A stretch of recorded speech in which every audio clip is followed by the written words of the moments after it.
Put through by Greenock. Jones is after it. Pearson shot goal!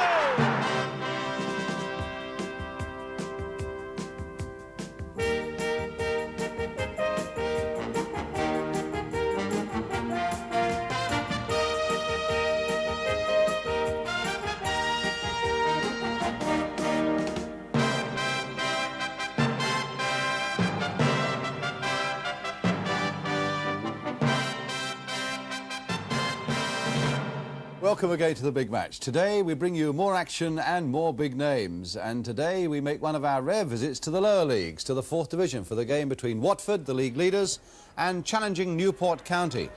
And we're going to back that up with 2 games from the top of the 2nd Division. Brighton and Hove Albion against Crystal Palace, and Blackpool against Luton. 2 games there with plenty of meaning to them. Our guests today on the programme are the 2 men at the top with Watford. On the left, Graham Taylor, their manager, and Elton John, the chairman. But first it's down to serious action as we go to Vicarage Road, Watford, for their match against Newport County. The crowd was 10,700 strong, the biggest home crowd that Watford have had in 4 years, pleasing to our 2 guests in particular. Watford have as much strength off the field as they have on it. Manager Graham Taylor at 32, one of the best young managers in the game. There he is in the 2nd row on the left. And he's got Bertie Mee, formerly at Arsenal, as his assistant manager. Bertie away today at another game.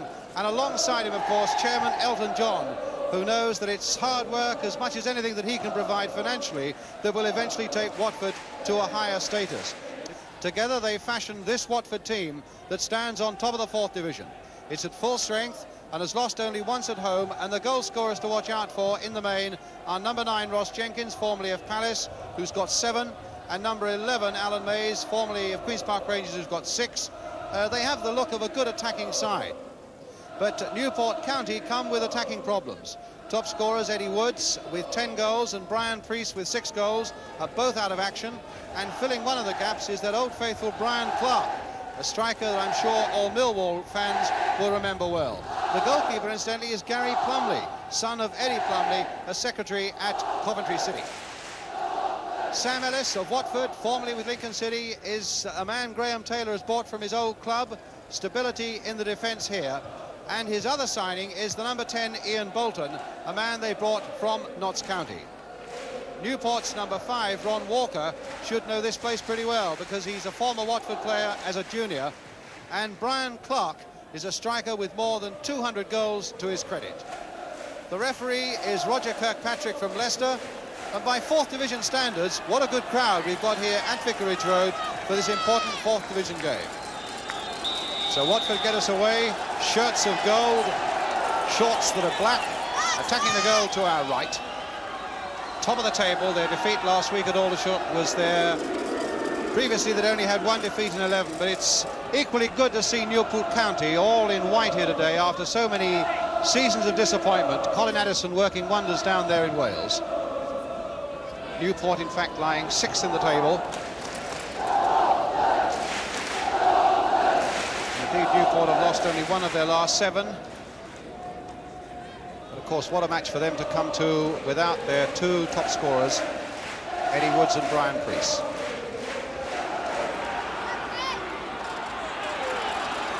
Good piece of defensive play there by Roddy Jones, but now they might be in trouble.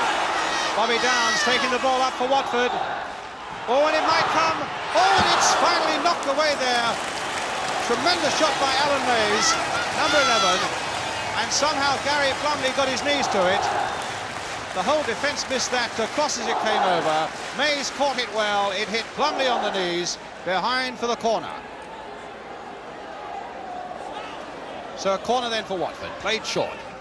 Jocelyn back to Pritchett. And Tony Byrne going in. That would have been a desperate start for Newport if they'd conceded a goal in the opening 90 seconds or so of the game.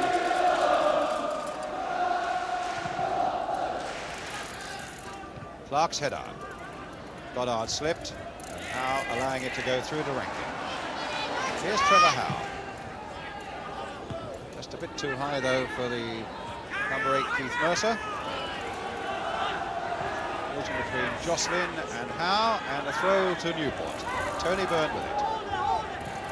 Emmanuel. flick that through for Goddard.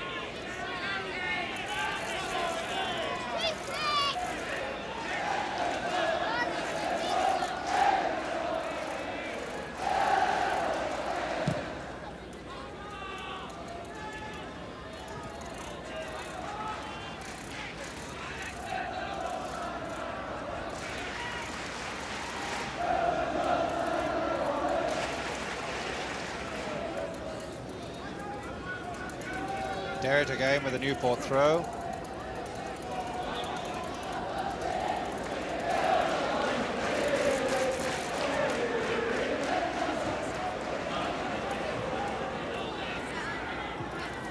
Pritchett back to his keeper.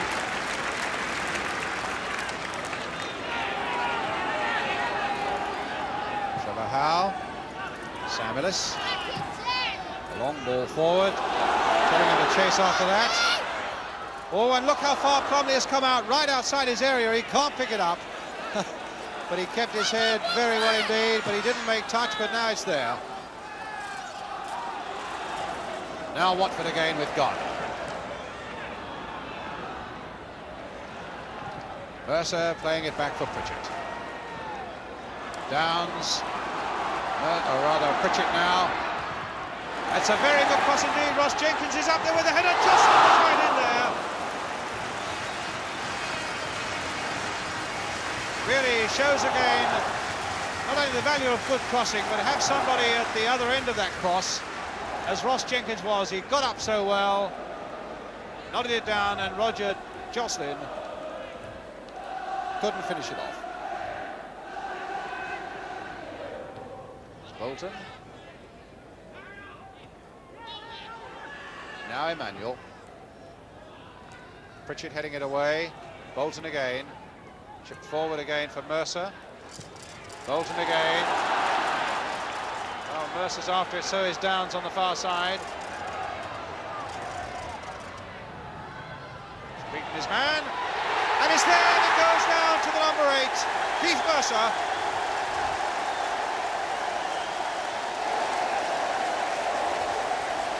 They're on their feet in the director's box. The chairman as well. Manager explaining there to his chairman how it happened, and let's look again how it happened. As the cross came in, Keith Mercer was there. I think he probably hit a Newport player after it, but it clearly goes down to the Watford number 8. So the scoreline here at Vicarage Road, the smiles from the director's box, is Watford 1, Newport 0.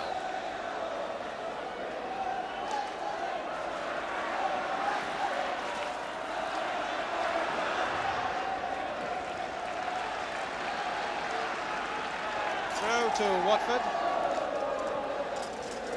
Bolton.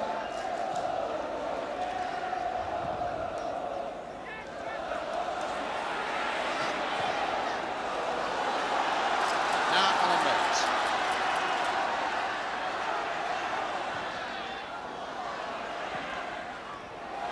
Ross Jenkins, the little touch for Trevor Howe, clipped in again. What a good cross and a very good catch, although he lost it under pressure. And Gary Plumley hurt in that collision with Jocelyn and Mercer. What a collision that was, as that delicate cross came in and the Newport keeper came for it. Well, Gary Plumley all right again.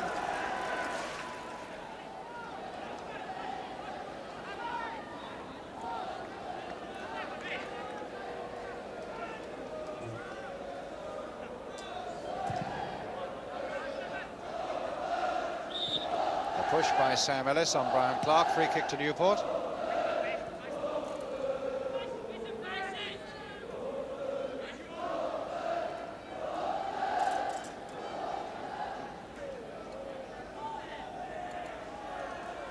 Byrne with the kick. Trying to find Clark again, and indeed does so. Oh, they could have been a bit of trouble there until Garner got it away. Walker. Derritt. That'll be a little short for Emmanuel, but it's a Newport throw. I suppose in many ways Ross Jenkins is the John Toshak of the 4th Division. The way he gets up and provides so many goals for others, and indeed gets a fair ration himself.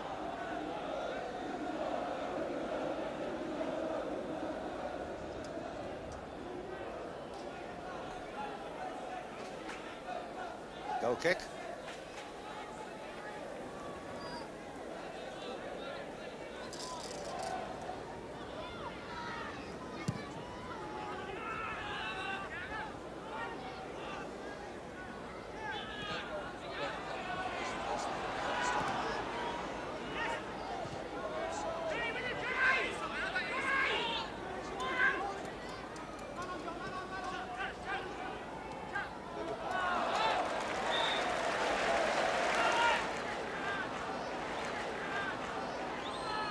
Howe with the throw.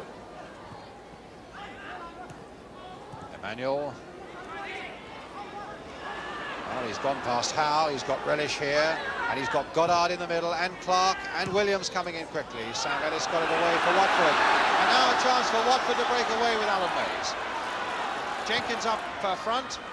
Sam Ellis had linked up again well with that move. Mercer on the far side, and Downs. In constant trouble as Downs for Newport County, and Gary Plumley reading that situation very well indeed for Newport County. I think anybody in football who knows his father would say he's got looks very much like his father, a younger edition.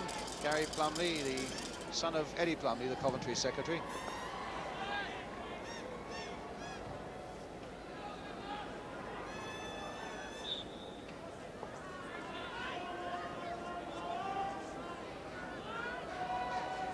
Ian Bolton. Oh, a nice little touch by him for Jocelyn. Now for Mays. Ellis. Howe. Jenkins.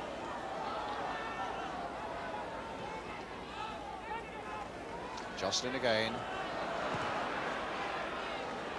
Pritchard on the far side.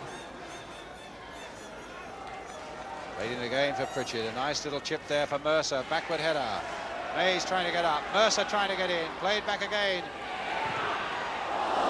And the shot, in fact, was going wide from Keith Pritchard.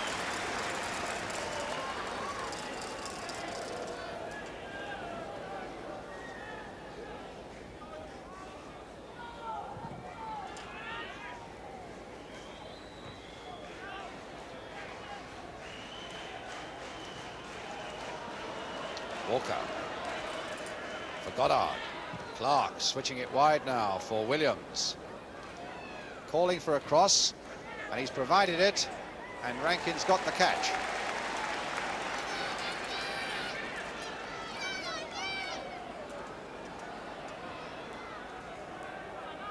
Garner. Mercer and Jenkins right up there, and Ron Walker back to his keeper.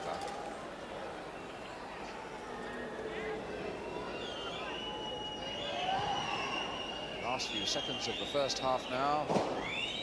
Watford had much more of it, but just that one goal to show for it. Newport have battled away like good ones.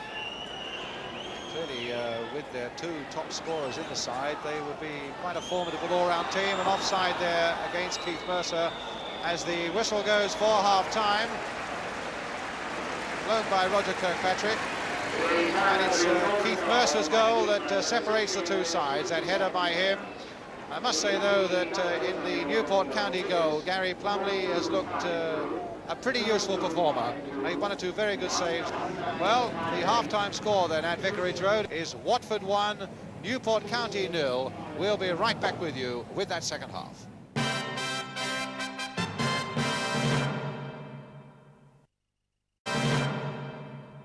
Welcome back to Vicarage Road, Watford, for this important 4th Division game, with Watford leading by a goal to 0. Keith Mercer, the scorer in the first half. Watford, let me just remind you, are the team in the black shorts. And here's Sam Ellis. Jocelyn. And now Howe to Mays. They've lost only one at home, Watford, a good home record. That was to York City, a really surprise defeat, that one. Some measure of what Newport are up against without their two top strikers, Priest and Woods. is that Watford have conceded only 8 goals in their last 11 games, so that says something of a good defensive record. But somehow Newport in this second 45 minutes have got to Pearce. Well, here they go now. Relish turning it back there towards Goddard. Relish again, crossing it in, and Emmanuel made a good, impressive-looking late run there, but he couldn't get a touch, and here's Ross Jenkins.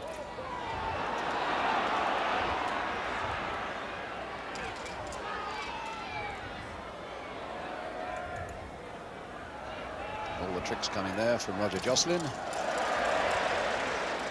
Byrne. Whacked away again by Jocelyn. Keith Mercer's after him. He might have a chance here. In fact, he's very nearly made a chance for himself with a tremendous burst over somewhat 40, 45 yards.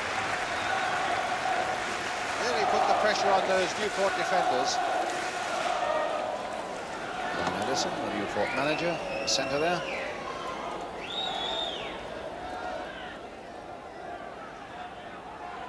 Garner. Well stopped, though, by Ron Walker. Roger Jocelyn with the throw for Watford.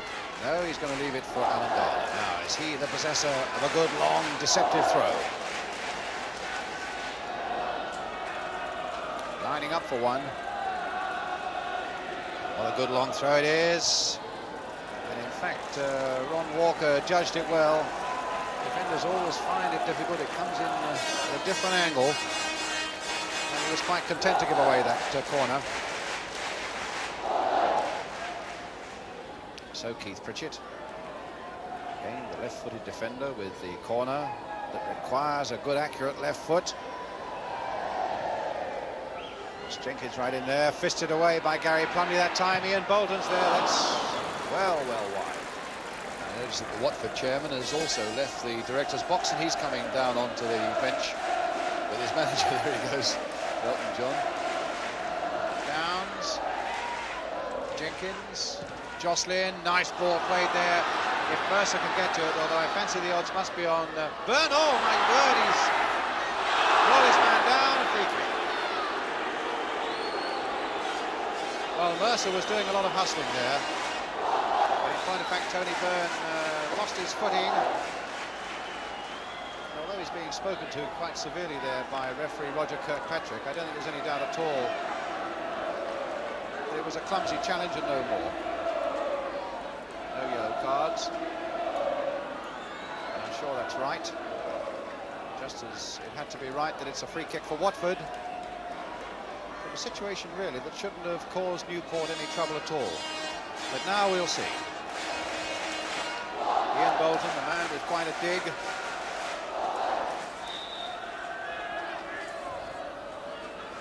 A little chip there by Bobby Downs.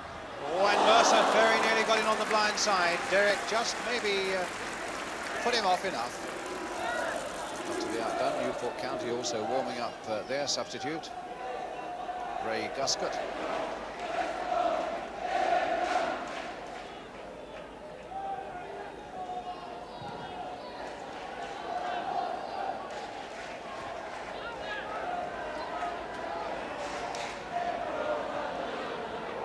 Mays. Jocelyn back to Mays again, turned in towards Mercer. Well, Jenkins, can he touch it now for Mercer again? Now Bobby Downs with a shot.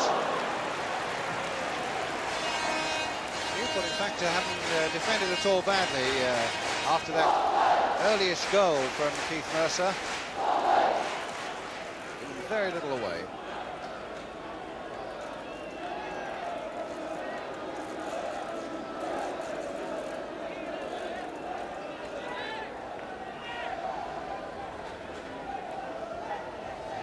Newport bench beginning to feel that they could well get right back into this game. Just want the odd break up front to go their way. Ellis.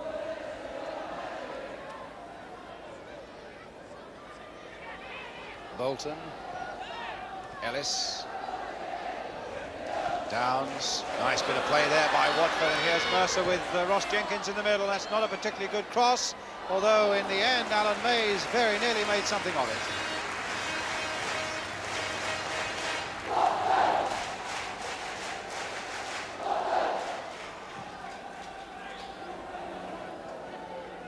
Williams just trying to nick it there for Shane Walker. Free kick.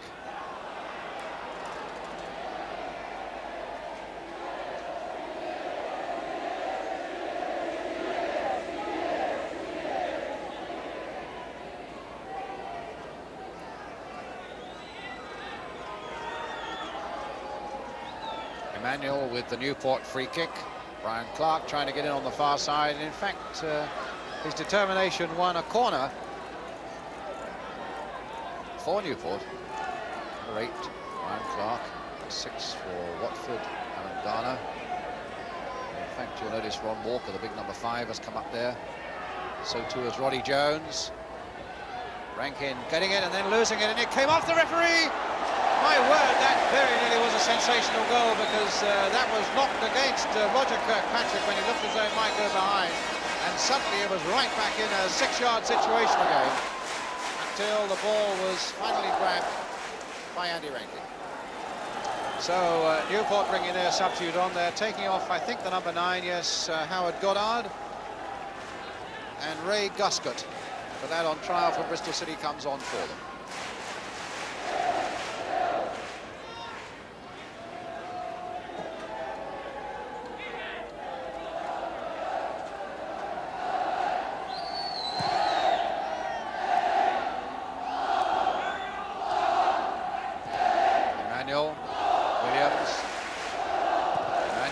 Chip forward. Guscott's right there, so too is Steve Derritt. That could be interesting if Clark could get in there. And in fact he pushed in on the back of Sam Ellis. The whistle had gone, and I think Newport looked hopefully for a moment as though there might be a penalty there. It never was a penalty, of course. Howe, Jenkins, Mays, Bolton. Oh, look at Jocelyn here in a bit of space. And again, Emmanuel, very well played indeed by that Newport County number 4, but he might be running into trouble. Well, he had a marvellous chance to get that away, and here he is again. Well, they got themselves out of trouble well there, but that was a perfect piece of defending there by John Emmanuel, the Newport County number 4. Well, they're bringing on their substitute, Luther Blissett.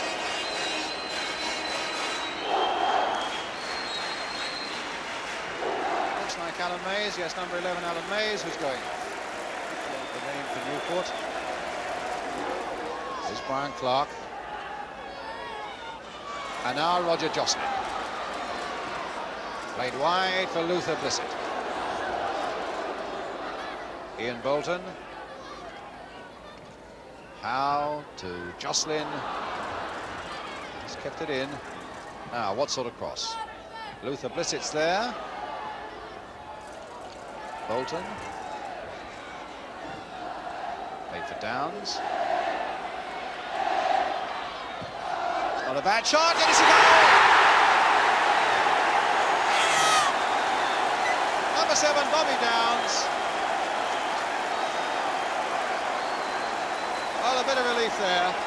They needed that second goal, and maybe they were a little lucky to get it. The shot from Bobby Downs, fooling Gary Plumley. It hit his body, in fact, and rocketed into the roof of the net. Watford 2, Newport County 0. That's with 7 minutes to go.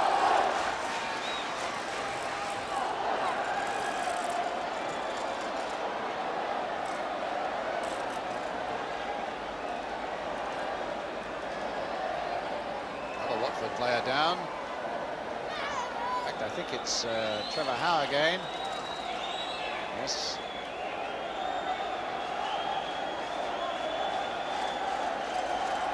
I think Newport realise that the game has been stopped. The referee doesn't know what's going on here. It won't count for anything. They're having a private game, really. Oh, and they're taking him off, Trevor Howe.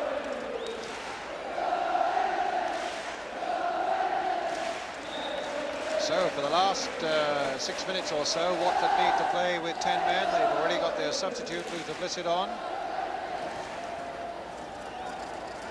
Williams.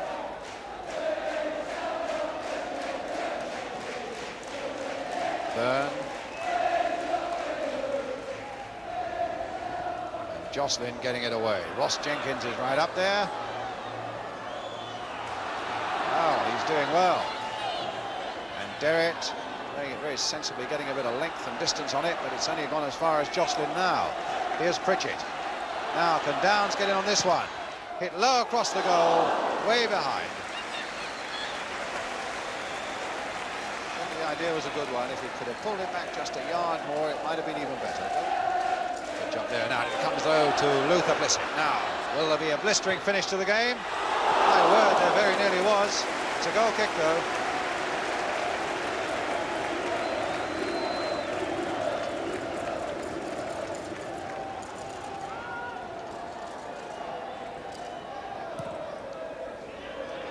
With a minute of injury time. Keeper's ball.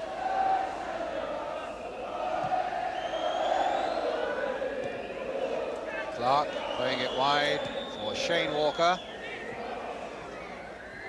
It's going a long way back, and I think it's going to be all over now. There goes the final whistle, in fact. 2-0 to Watford. Certainly not one of their best performances. But I've no doubt at all that manager Graham Taylor, chairman Elton John, will be satisfied with the 2 points. That's really what matters when you're up at the top of the 4th division. And I suppose Graham Taylor goes off now wondering whether over the coming months he can keep Watford where they are now and take them into the 3rd division. Good old battling performance by Newport County, weakened without their 2 top strikers, but clearly a side also that will be well worth watching in the months to come. A final scoreline then here at Vicarage Road, Watford. Watford 2, Newport County 0. So Watford stay 2 points clear at the top there. They've got Southend in 2nd place and Aldershot in 3rd. And I think Watford might be the first to admit that it really wasn't one of their better days yesterday. I was impressed, though, by the character and team spirit in the Newport County camp, and that, without question, has been put there by their manager, Colin Addison. And I do hope that they continue to get growing support from their little corner of Wales. But you can't get away from the feeling that things really are on the move at Watford. And afterwards I spoke to manager Graham Taylor and to chairman Elton John, and I first asked Graham Taylor, so successful at Lincoln City, if he felt he had the same sort of base at Watford. Well, the way that we're winning games at the present time, yes, it's a little bit difficult to say, and you know, I have to sort of get Lincoln out of my system, and it's a very hard thing to do because the achievements there were first class irrespective of the division. I think that's some of the frustrations that I go through. I think we're a long way short of the standards that I want. At the same time, I think we're going to be in with a good shout. Yes. Does that mean, short of the standards, that mean you've got to spend more time with the lads you've got here, or you've got to ask your chairman maybe for some more money to buy other players in? Well, I think that's dependent, you know, all of the time. I'm a big believer in working with people, and after all, you know, that's a lot of things that other people forget, that players are people. And I believe that you get rewards by working with people and not necessarily just throwing them to one side because they're not delivering the goods. Yes. Having said that, if you reach a stage where you're not getting the rewards that you think you ought to do, having worked with them, then obviously you've got to look at the other side of the coin and say, well, perhaps, you know, we've got to bring people in here.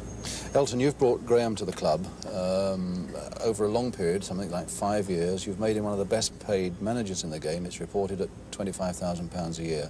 Can you see a new drive within the club now that suggests better things? Undoubtedly. I mean, when I first had a conversation with Graham, when we talked about it, he said, well, listen, I can't get you promotion. I can't promise you promotion 1 year. You know, I'm coming down to a club which I know nothing about. I've had very little time to work because he started the club late into pre-season training.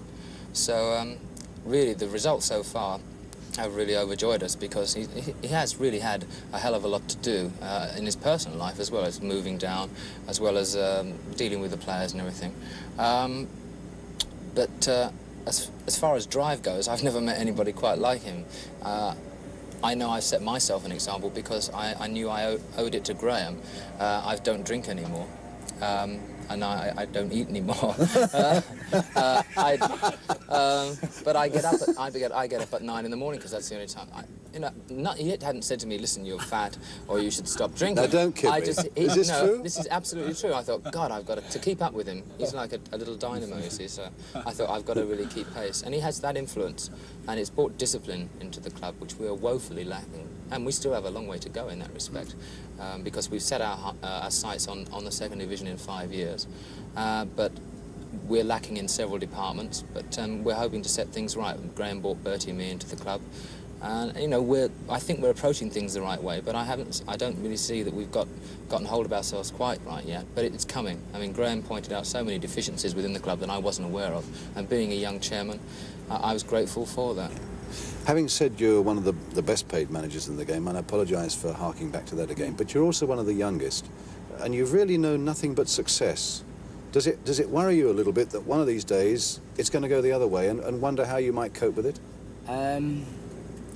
It's funny, really, because, I was a player one day and a manager the next, and have a lot of thoughts as regards that, because I think it's a peculiar system, to say the least. But when I became the manager of Lincoln, they'd gone 9 games without a win, and we went another 9 games without a win when I first became the manager. And I suppose, really, I could have been out of a job before I'd even started. I don't, Brian, think about it, and I can understand when managers say, "I never thought it would happen to me."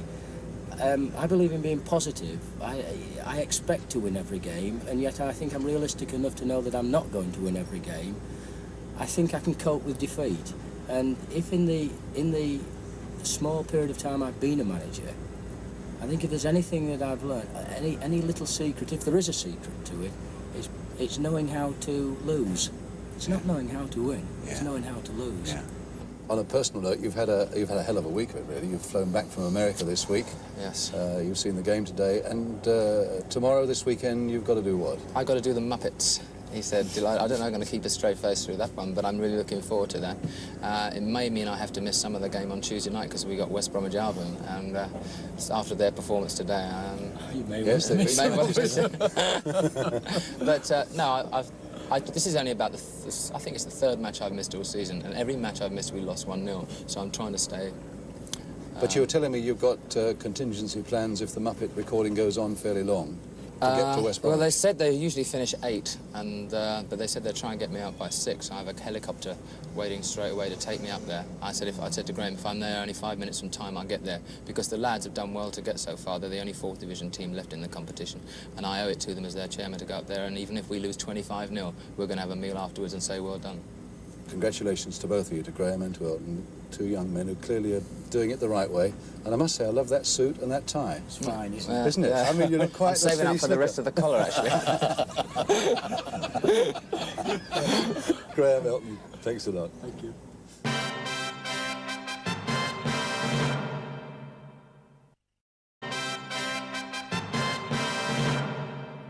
It's time now for some more action as we come up 2 divisions to the 2nd division, and the clash yesterday between 2 pacemakers, Brighton and Hove Albion and Crystal Palace at the Goldstone Ground. The pictures come from Southern Television. The commentator's Dave Lanning. Brighton are in the stripes. Coaches. No, Chatterton's leaving it for Swindlehurst. And that really was a bad one. And that was an equally bad clearance.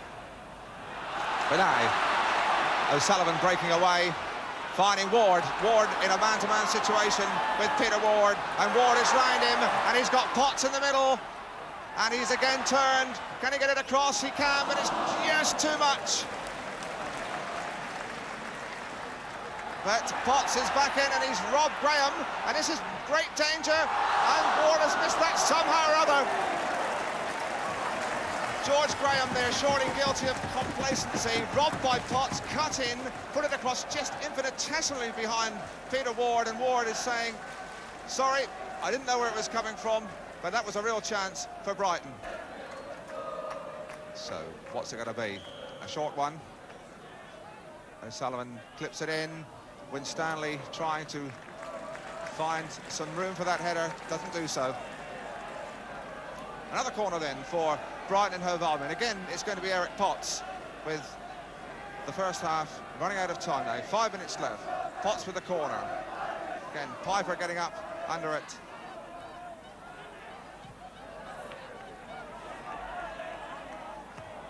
And that was a good header. And in Mellor now. Mellor surely will do it. It's there!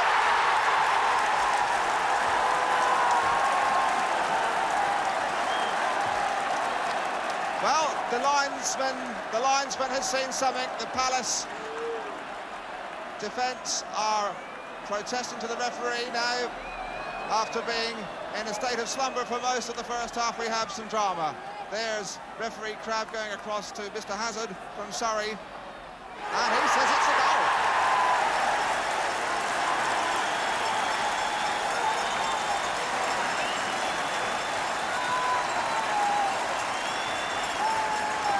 In the 39th minute then, a speculative long ball up, found Ian Mellor, and although he seemed to take an awful lot of time, he found the net, and Brighton go 1 up.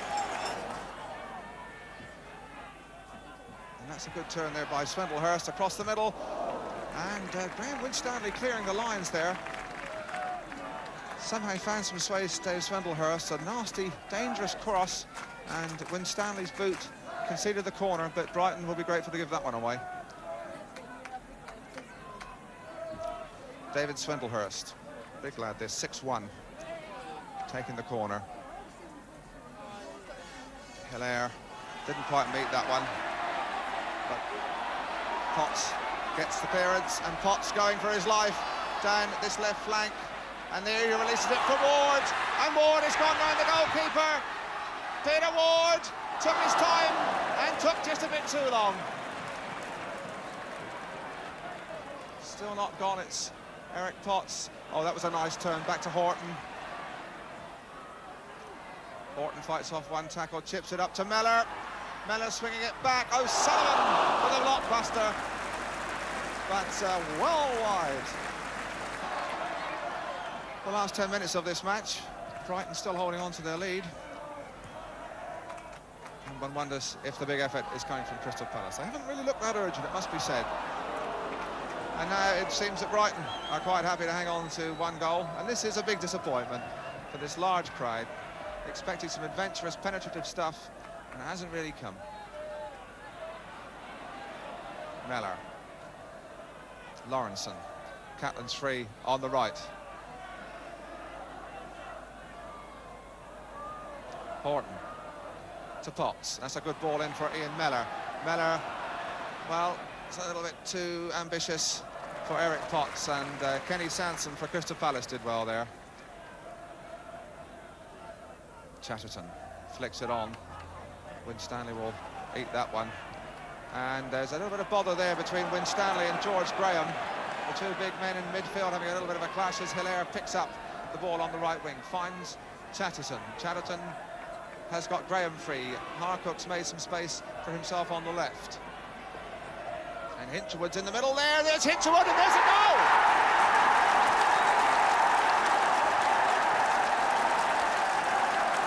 Paul Hinchelwood, the boy who started his career as a defender, started his career as an attacker, now a defender, ghosted up.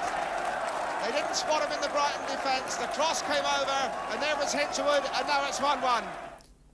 And at this point, we welcome viewers from Southern Television after that 1-1 draw between Brighton and Palace, and I'm sure that they, like us, would like to look again at the goal that Palace manager Terry Venables claims was offside, the Brighton goal, and as the movement builds up, you'll see that it's Graham Winstanley, in fact, who heads that ball forward. Ian Mellor takes possession. The man you have to watch for is on the right of that attack as it develops, Peter Ward. Mellor getting control, Ward's momentum's taking him there, and he looks certainly to be in an offside position when Ian Mellor actually strikes that ball, and clearly in that position must be interfering with play. So I think from this angle at any rate, you would have to say that maybe Terry Venables has got a point. Certainly I would love to know what that conversation was between the referee and the linesman after that goal was scored.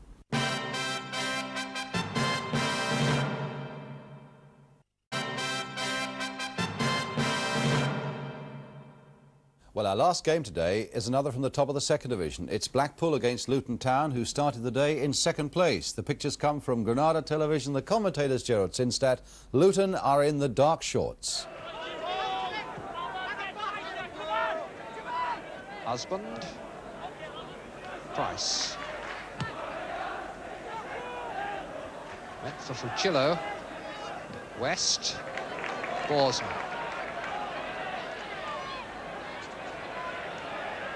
Borsma's cross, and there's the first goal, taken easily by Jimmy Husband. Good cross from Phil Borsma. The defenders all stranded, and Jimmy Husband heads in by the far post to make it 1-0.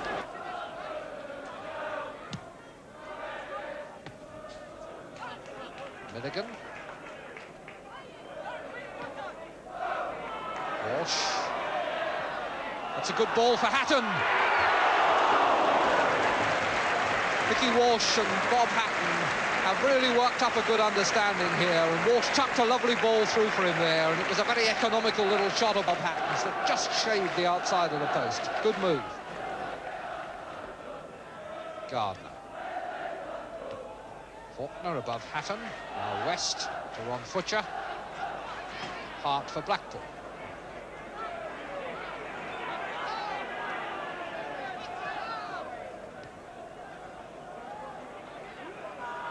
Go looking for Gardner. Walsh, Ronson inside square of him, and Ronson getting Gardner going down that line again, and that's a good cross, headed away by Paul Futcher. Borsma down to Faulkner, and the clearance goes straight to Sotheby's feet. And Hart is coming in on this one. They all move back for the goalkeeper to take it, and Walsh will not get the credit for that goal because the referee has stopped them for a foul on the goalkeeper. But Walsh stuck it in well, the right instincts of the striker. But the long ball in from Sotheby, aimed towards Hart's head, and the Luton defenders all backed off for Alexic to take it. And Hart was coming in challenging. The referee decided it was unfair. West.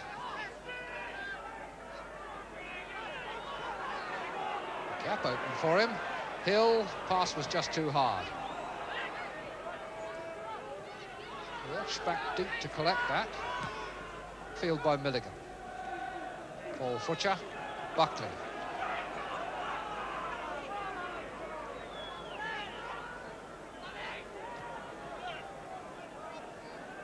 Hill. Walsh. Hart. Ronson. Gardner outside him, Hart here. And Ronson sneaking in for a great goal with his left foot. Billy Ronson. Build up on the edge of the box was good, and then there was a fatal hesitation in that Luton defence, and Ronson, who's a player who will always keep running looking for the half chance, came steaming in with that left foot, and Alexic had no chance.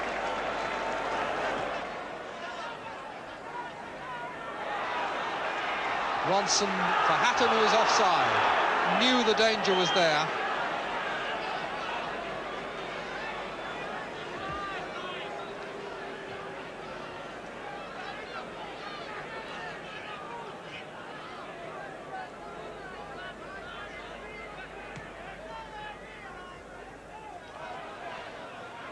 Milligan. And a mistake by the goalkeeper, and Futcher couldn't turn it in. Ward angry with Milligan for his pass. The ball bobbed off the goalkeeper's chest, and Ron Futcher had a split second then when he might have turned it into goal, but Sotheby arrived and the moment of danger for Blackpool passed.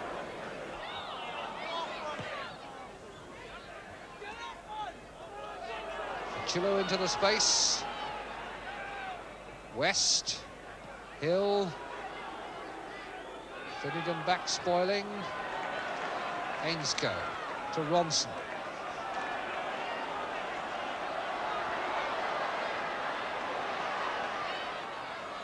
Finnegan has lost it to Paul Futcher.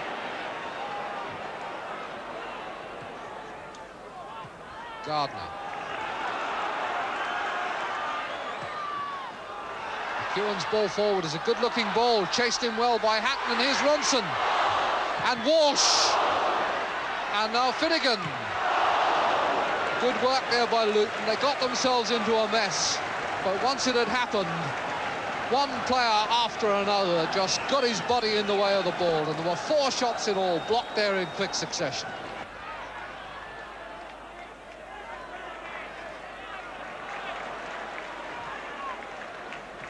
Ronson.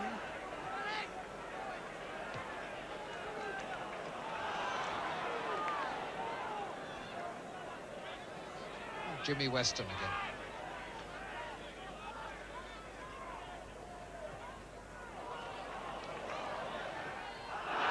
Ball but accidental. West.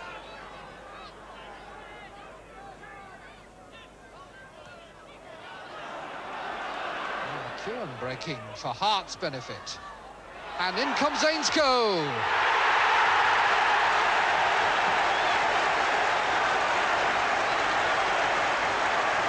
Delighted Alan Ainscough, finishing off a move engineered by McEwen's break, assistance from Hart, and the big gap on the left, well exploited by Alan Ainscough for his first goal since last February.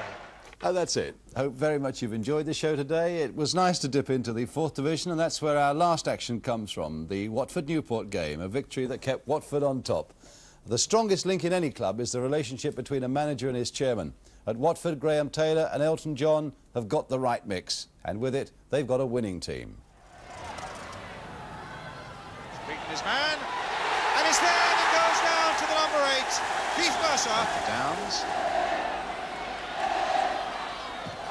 It's not a bad shot, and it's a goal!